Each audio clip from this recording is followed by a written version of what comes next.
put away.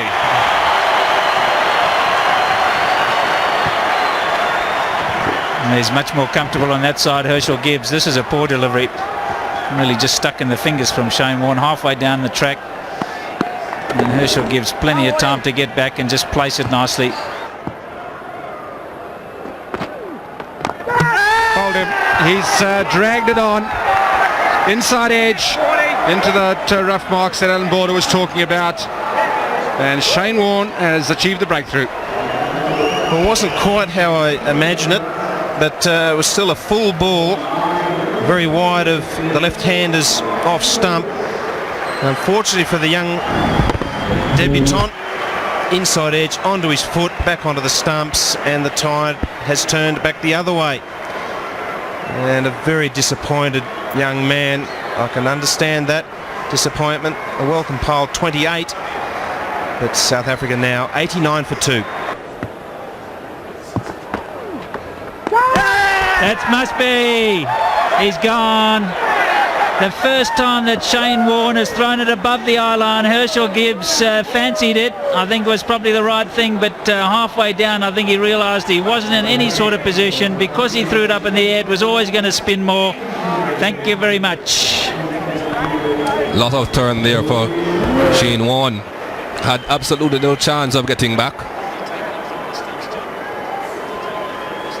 Herschel Gibbs must be a little bit disappointed, but that's another good wicket for Australia. It's 98 for 3. Morley, 72 test, 404.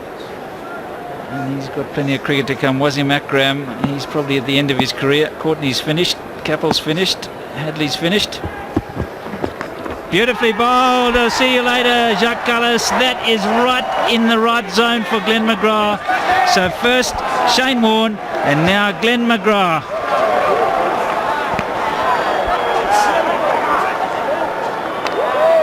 He just keeps on persevering with that line and length, Glenn McGrath, just about off stump, and whenever he gets it perfectly right, it's a wicket. Had no choice but to play at that, Jacques Kallis, and just enough movement off the seam, constantly hitting the seam, just persevering on that line. Right line, right length, good wicket, 98 for 4. And it's gone onto the stumps, the last ball before tea. Another bit of luck for Shane Warne, not his best delivery. Mark Boucher thought he had it covered. I think it rebounded off the glove and onto the stumps, and well, it's just written all over his face. Disappointment for the South African skipper. Well, as I said, Shane Warne wouldn't be too perturbed about that sweep shot.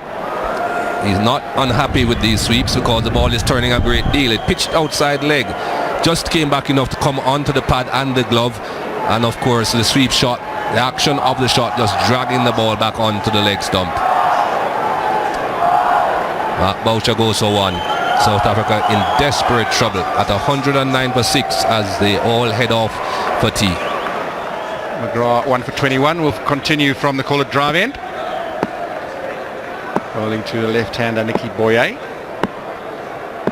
Still the lone fielder on the onside. As he edges it, straight to slip, and Nicky Boyer is gone. Smile from, goodness me, how accurate is this bowler? The Australian flags are flying high, and so they should be. The master strike bowler does it again. Just sliding the ball across the left-hander, a little bit of extra bounce, catches the edge, nothing sort of a shot, and Ricky Ponting makes no mistake at third slip. And Glenn McGrath very, very happy with that. Absolutely perfect delivery. A bit of a nothing shot from Nicky Boyer, just hanging the bat. He's gone for 5. South Africa 122 for 7. Bowled him. The Yorker leg stump by Glenn McGrath. Well, that's a brilliant delivery. Not much you can do about that. First up, you get the leg stump Yorker. Knocks the leg stump back. South Africa now are really, well, 8 down for 122. Fantastic delivery first up to any batsman.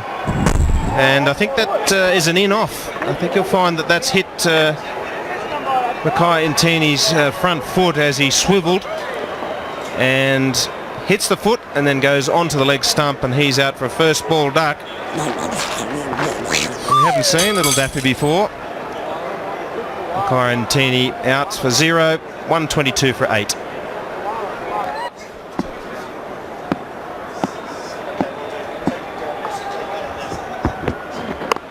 In the air and out.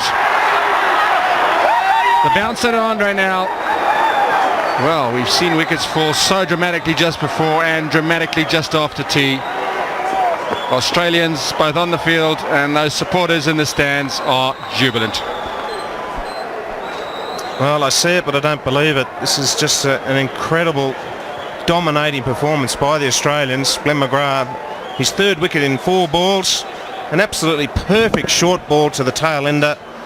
Andre Nell had no opportunity there. It was right on the money. Justin Langer takes a very easy catch, and Andre Nell, another duck for the South Africans.